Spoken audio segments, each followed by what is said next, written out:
Hey, what's up everybody? Welcome to Car Question. Matt is riding the Volvo V60 Cross Country. It's a nice alternative to sport utility vehicle that you're gonna see everywhere. Everywhere is crossover, it's a visual pollution. So when you need something different, you need to look elsewhere and look at this nice wagon. It's one of the rare models that is offered as a wagon, and it's capable off-road and on the road. And you ask me a question on my Facebook, what does it mean cross country?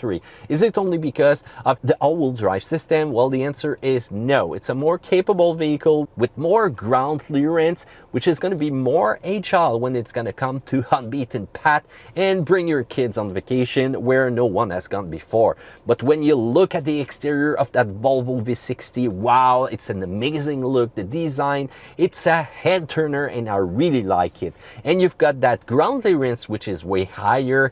8 inches for this kind of car is real impressive. It's going to be perfect to go off-road even sometime, or simply to cross those big snowbanks that you've got here in Quebec. I really dig also the headlights with the Thor hammer. But when you go inside, it's typically Volvo. If you haven't seen any other cars of the Volvo lineup, you're going to be impressed. But if you've seen them, you're going to say, wow, it's looking just like the XC90. It's looking like every other vehicle in the brand. You're going to be right though. But when you look also at the Volvo sensor screen, I really love that, the dark theme. Real easy to master, but you need to give it time to boot before you can enable it. So if your temperature is stuck at 30 degrees because it was cold yesterday and you need to lower it, well, you're going to have to be patient because it's going to take some time to react once you start it. You've got some of the most comfortable seat in the industry, and one of the nice features of the Volvo Cross Country is when you go with the base cloth seat. Look at that, they're very original. Will you go for them, or are you gonna stick to leather? Feel free to answer me in the comment section down there below. And we had a question also on Facebook asking us, well, if you go with the SUV version of that one, is it going to be more spacious? Well, the answer is no, because even if the SUV looks bigger because it's taller, and when you're going to be sitting inside, you've got that impression of seeing more the road, being more in a secure vehicle, well, that's all false. First of all, ground clearance, yes, you will get more, but once it's going to come up to storage in the trunk, in the rear, even for you, well, it's not. So there's some slight difference. It's not really a big difference though, but it's still a few liters more of volume cargo. And often when you're going to be driving, there's a major difference with the SUV version of that V60. Well, when you're going to turn, it's all about the center of gravity. The higher the vehicle is, the higher its center of gravity. So once you're going to be into curve, you're going to feel it. You're going to be drawn on the side and the other side. But with a wagon, which is closer to the ground, it's much more fun to drive. And think about the winter, even there it's more precise, more agile in some kind of way. So you've got the engine, 2.0 power turbo engine. It's a 4-cylinder, 250 horsepower at 5,500 RPM. Torque is going to be rated at 258 pound-feet of torque between 1,500 and 4,800 RPM. It's mated to an 8-speed transmission and it's feeling fine. I really love the combo of that, but there's no optional engine in that one. Fuel consumption, you need to use 91 octane fuel. So on papers, Volvo is telling us that it's going to do 9.9 in the city, 6.6 on the highway, but we really did around 10 for our test drive during that week. Towing capacity, because if you want to use this car and go on adventure, you will probably put a trailer in the back, so 2,000 pounds. But on the top of it, also, if you put a roof rack, it's going to be able to support 165 pounds. So fully loaded, no problem there. When it comes to driving, this car feels fine. I really like the combo of the city feeling that I get within it. And when I go off-roading with it, it's all about balance, and it's real with the Volvo V60. Let's talk about the minus points though. Well, the interior is clearly identical to all other Volvo vehicles. And it's kind of strange that you can go with a big XC90, get with this one and see the same display, the same screen, the same materials, well, depending on the option that you're going to choose, but it doesn't change much. You've got also the multimedia system, which is really long sometimes to react. It's looking good, so if you're moving from a car without technology and you get with that one, you're going to be impressed. But when I see some other system on the market, this one's might be sometimes laggy. You've got also that little feeling when I'm gonna accelerate, it doesn't feel as linear as it should do when you're going to be accelerating though. I don't know if it's all about the fuel that's been put in this car. I don't even know if it's running on 87 because the previous journalist was cheap. Otherwise, if you got the same driving feeling in your car, feel free to write to me and tell me how it is. We're still going to wait for the hard design of that car. There is no optional engine to give you more power. And there's going to be sooner or later some electrification of that car. Either it's going to be a plug-in hybrid or I don't know. We might see that real soon, but it's going to be real interesting. And be careful with the 20 inches wheel. Sometimes it can bump you and give you a harsh ride if you're moving on an unbeaten path. On the plus side though, the off-road capability of this car is kind of amazing.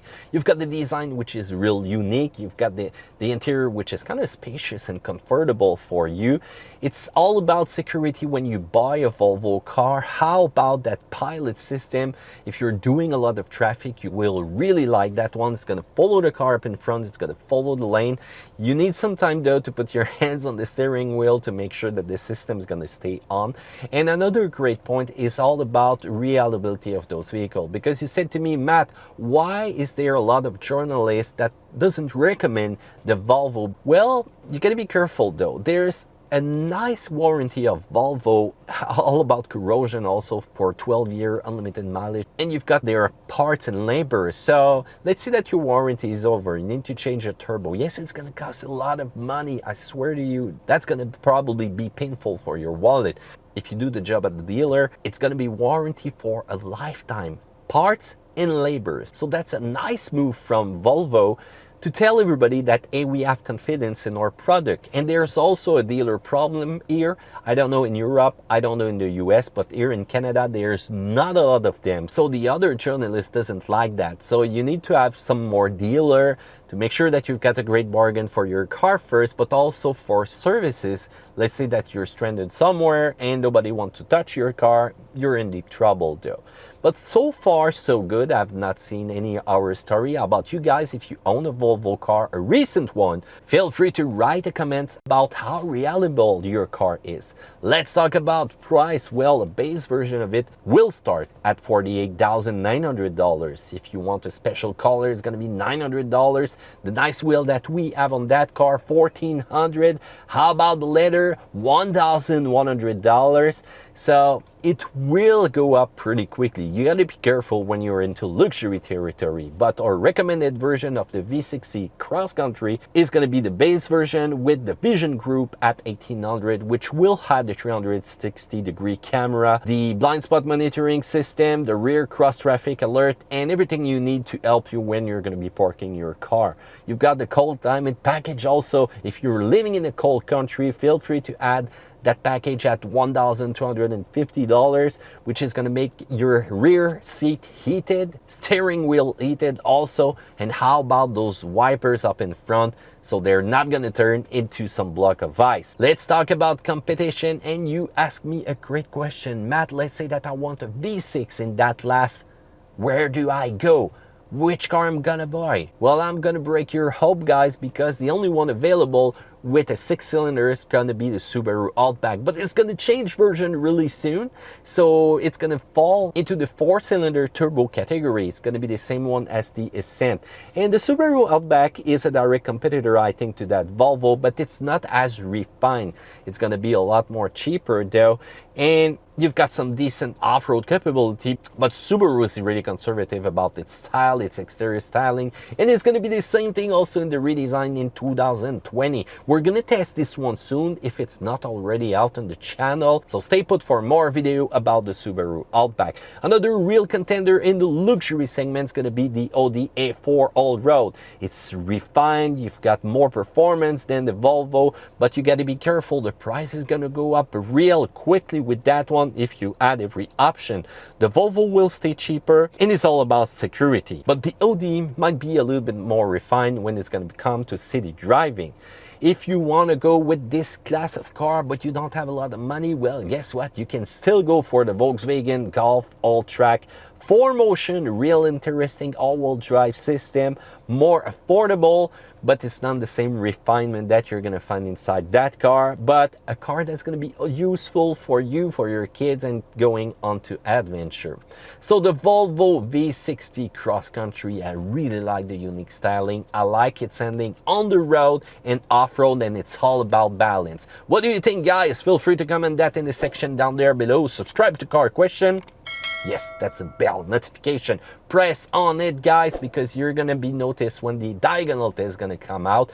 And always subscribe, and you know, blah blah blah, everything is always like that in the ending of a YouTube video. Otherwise, see you another time on a video of Car Question. Take care.